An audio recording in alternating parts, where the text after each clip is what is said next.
Learn Tshivenda.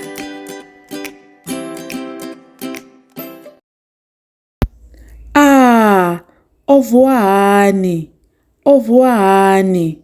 So today we're going to learn Tshivenda alphabets. We're going to start from O until Z. O until Z. Please note that in Tshivenda alphabets, we don't have Q. We don't have Q.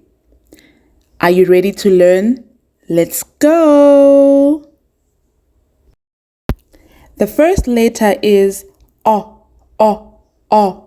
Ongolowa, which means yawn. Polisa, which means police. Polisa. Rabelani, which is pray.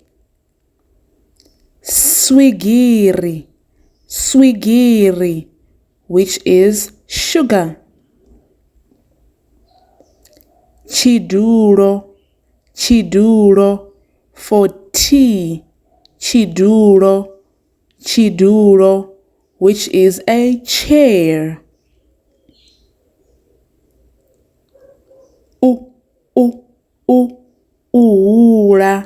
Uhula, which means grow. Voti, which means door. Wenyani, which means to walk fast or to jog. Khela, which means lost. The puppy is lost. Yanga, which means mine. The blue teddy bear is mine. The teddy bear yanga. Zwiliwa, which is food. Zwiliwa is food. Okay, we've come to the end of this lesson. Nisale zwavudi. Bye.